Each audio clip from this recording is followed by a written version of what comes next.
Welcome everybody to an Inventive Fireside. I'm excited to have another a great guest on, switching up from the normal, which is me kind of going over a given answer. As always, I like to dive right in, so we're going to do that now. So the question we have Brian Livingston on today is going to be or which alternative fuel is the most popular right now. So before I turn it over to him, I'm just going to click go on the 60-second timer. So he has 60 seconds to give us the answer in the quick run through, and then we'll open it up to a bit of a one-on-one chat. So with that, I hit go and turn it over to you, Brian. All right, great. First, we need to define terms. What's alternate fuel mean? And basically, what we're talking about is anything alternative to diesel. So, and I in particular on the heavy duty side, so I'm not really going to talk about cars. I'm going to talk about trucks and more heavy duty things. But in today's world, the most popular alternatives to diesel are either like what they call renewable diesel, which is like getting from excess fat or soybean oil or something like that.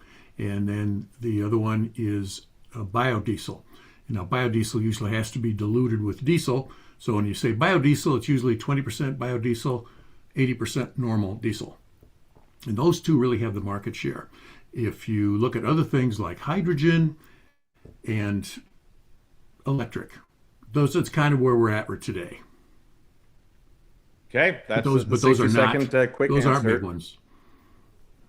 All right, so now we got the 60-second answer. We'll go ahead and open it up a bit. So, probably the thing that comes to mind, you hit on a few that are probably the more popular, the ones that are kind of, I'll say, in vogue right now. But what kind of drives that between, what is the ones that are the most popular? Is it, hey, fuel economy? Is it going to be ones that are the cheapest? Is it going to be the ones that are most readily available? The ones that are, most popular? In other words, you can buy vehicles that they're compatible with, or kind of what is the general driver for what Yeah. makes the most or alternative fuel the most popular? When you talk about alternative fuels, you're basically talking about what's going to give you less carbon dioxide impact on the environment. Right now, they're all very expensive. They're, I think, a minimum of twice as expensive to produce as diesel. Now, sometimes you can get a deal on the pump diesel because they're being supported or subsidized by governments, either local or national government. And so it distorts the cost a little bit. But normally, if it was just a market cost, it'd be at least twice as much to get the renewable diesel or the biodiesel.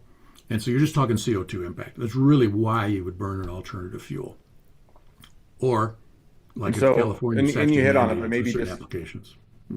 yeah, just as a quick, so for CO2, why do people matter? In other words, there's a few reasons like that come to mind when you're talking about or why an alternative fuel might be. Simplest is I'm tired of paying as much at the pump. If I can, making it up, if I can pay for an alternative fuel that's more cost effective, then I'll do that from a pure economics perspective. Or it can be, hey, I care about the environment and I want to reduce my footprint or my impact. And so, kind of when you look at that, what is the driver, or why do people generally care about CO2?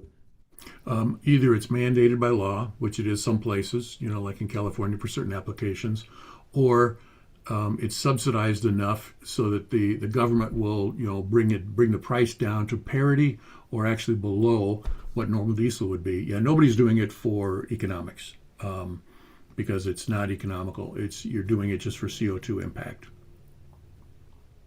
Okay, so well, you hit on one can be economics in the sense that if the government is mandating it, telling you have to, the alternative is you pay a whole lot more, and you don't want to do that. But for those that are either government mandated or you take the alternative, which is, hey, I want to reduce my carbon impact. Maybe not, or maybe it is the same, but is the one that is currently the most popular also the one that accomplishes that best, or are there ones that are being kind of overlooked or, neglected, so to speak?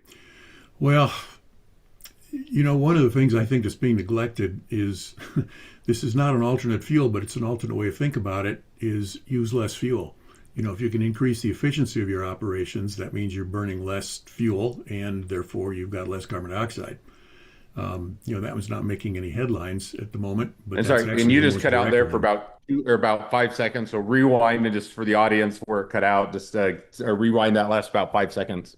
Oh yeah, sorry. Yeah, it's improving your efficiency because if you do that, if you're burning less fuel, then you're obviously producing less CO2, and that's really the most direct one.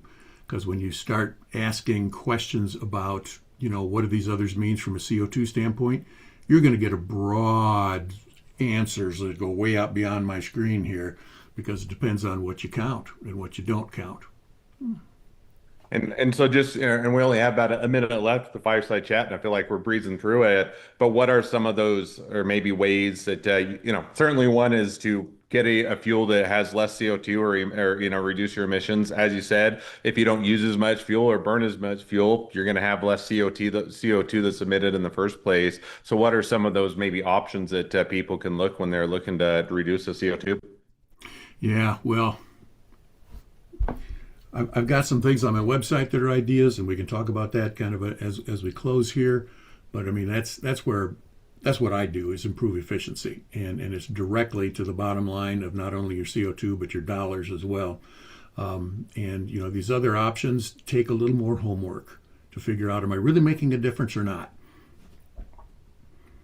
All right, well, why don't we, as we are wrapping up, and we're pretty well at the end of the 5 minutes, and so just a real quick shout out for people that do want to learn a little bit more about fuel efficiency, reducing their CO2, reducing their overall, maybe or fuel burn. What's the best way for people to connect with you or learn a little bit more?